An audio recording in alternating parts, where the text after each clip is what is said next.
शानो चिड़िया अपने घोंसले में सुकून से जिंदगी बसर कर रही थी। एक रोज उसे पैगाम मिला, उसकी बहन बहुत बीमार है। शानो, तुम्हारी बहन रानो बहुत बीमार है। वो रोज तुम्हें याद करके रोती है। उसने पैगाम भिजवाया है कि शानो से कहें कि मुझसे आकर मिल जाए। वैसे भी शानो, इस वक्त तुम्हें उसके साथ होना चाहिए। ओ खुदाया, मेरी बहन बानो इतनी बीमार है और मुझे किसी ने खबर ही नहीं की। मैं जरूर जाऊंगी अपनी बहन की तीमारदारी के लिए। मैं खुद उसका ख्याल रखूंगी। बहुत शुक्रिया उल्लू भैया, आपने मेरी बहन का पैगाम भिजवाया। शानो ने सामान लिया और अपनी बहन बानो की तरफ जाने के लिए तैयार हो गई। उसकी बहन दूसरे जंगल में रहती थी। अच्छा उल्लू भैया, मेरे घर का ख्याल रखिएगा।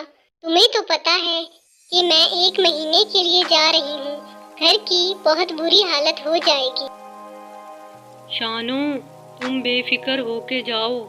हम सब तुम्हारे घर का बहुत ख्याल रखेंगे और किसी भी चीज़ की ज़रूरत हुई तो बस एक पैगाम पहुंचा देना।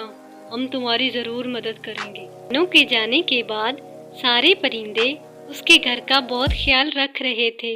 इसी तरह कुछ दिन गुजर गए। एक दिन रूबी चिड़िया उनके पास आती है। क्या हुआ रूबी, बड़ी खुश लग रही हो? हाँ, मैं खबर ही ऐसी लाई हूँ कि तुम लोग सुनोगे तो तुम भी खुश हो जाओगी। अच्छा, अब बताओ भी कि क्या खबर लाई हो? हमारे पड़ोसी परिंदों ने नीली घाटी वाले जंगल की सैर का फैसला किया है और उन्होंने कहा है कि तुम्हारे मोहल्ले से जो भी जाना चाहे वो आ सकता है। सभी परिंदे खुशी खुशी जाने के प्लान बनाने लगे, मगर उल्लू ये सुनकर बहुत परेशान हो गया। अरे उल्लू भैया, तुम किस सोच में पड़ गए हो? दरअसल शानो ने मुझे अपने घर की देखभाल की जिम्मेदारी दे रखी है। अब मैं उसका घर छोड़कर कैसे जाऊं? अरे उल्लू भैया, हम लोग अपने अपने घर भी तो छोड़कर जा रहे हैं ना, और वैसे भी 4 दिन की तो बात है, फिर हम सब वापिस आ जाएंगे। हाँ, कह तो तुम ठीक रहे हो। ये कहकर उल्लू भी उनके साथ जाने के लिए तैयार हो जाता है और वो अपना अपना सामान लेकर सैर को निकल जाते हैं। नीली घाटी वाला जंगल बहुत खूबसूरत था। वहाँ पर काफी सारे फलों के दरख्त भी थे। उल्लू भैया, इतना मजा आ रहा है यहाँ। आप अगर ना आते तो इस खूबसूरत जंगल की सैर ना कर पाते। क्यों, मैं ठीक कह रहा हूँ ना? हाँ हाँ, ठीक कह रहे हो। अच्छा किया मैंने आके, वरना पता नहीं अब मौका मिलता भी या नहीं। और पीछे उसी रात बहुत तेज बारिश हुई। बारिश इतनी तेज थी कि शानो समेत सबके घर टूटकर गिर गए। अगले दिन शानो की बहन का इंतकाल हो गया। मेरी बहन तो अब इस दुनिया में रही नहीं। अब मैं उसके घोंसले में रहकर क्या करूँगी? मुझे अब वापिस अपने घर चले जाना चाहिए। उसी दिन शानो अपना सामान लेकर वापिस आ गई। घर पहुंचकर वो देखती है कि कोई परिंदा नजर नहीं आ रहा था और सबके घर टूटे पड़े थे। वो ये सब कुछ देखकर बहुत परेशान हुई। ओ खुदाया, यहाँ क्या हो गया? कोई परिंदा भी नजर नहीं आ रहा और सबके घर टूटे हुए हैं। शाम होने वाली है, मैं कहाँ जाऊंगी? मुझे भूख भी बहुत लगी है और मौसम भी खराब हो रहा है। थोड़ी देर बाद बारिश शुरू हो गई। उसे याद आया, अरे कल्लू तो अपने घर से कहीं भी नहीं जाता और उसका घर भी बहुत मजबूत है। उसी से जाकर मदद मांगती हूँ, शायद वो मेरी मदद कर दे। वो कालू के घर पहुंचकर उसका दरवाजा खटखटाती है। अरे कौन इतनी रात को तंग करने आ गया है? कालू भैया, मैं हूँ शानो, प्लीज दरवाजा खोले। मेरा घर टूट चुका है मैं सुबह होते ही यहाँ से चली जाऊंगी। अरे ये कोई होटल नहीं है जिसका जब दिल किया मुंह उठाकर चला आता है मेरी नींद खराब करने। कोई और जगह ढूंढो।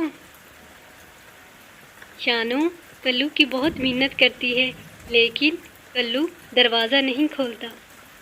शानू बहुत थक जाती है और वहाँ से जाने लगती है। शानू में अब इतनी हिम्मत नहीं थी कि वो वापस अपने टूटे हुए घर जाए। उसे एक लकड़ी का डिब्बा नज़र आता है। वो सारी रात उसी डिब्बे में गुजारती है। इधर परिंदे भी अपने घर वापस आ जाते हैं। इतनी तबाही देखकर वो बहुत परेशान हो जाते हैं।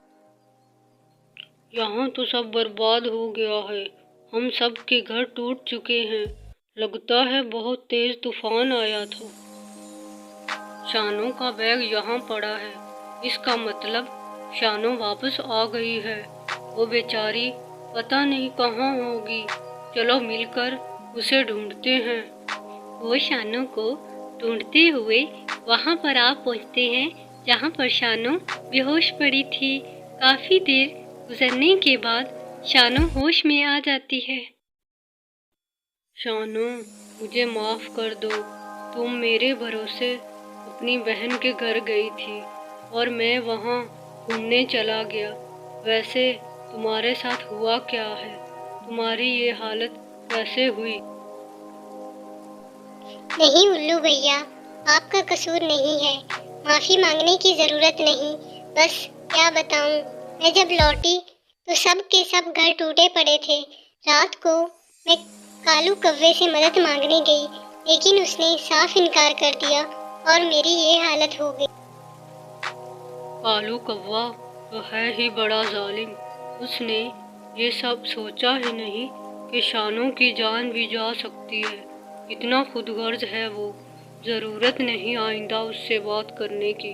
हम सब मिलकर एक मजबूत घर बनाएंगे जिसमें सब मिलकर रहेंगे। जब तक ये तूफानी बारिशें रुक नहीं जाती। मैंने सुना है कि इससे भी तेज तूफानी बारिशें शुरू होने वाली हैं। सब परिंदों ने मिलकर एक बहुत खूबसूरत घर तामीर किया और वो इस घर में सुकून से रहने लगे।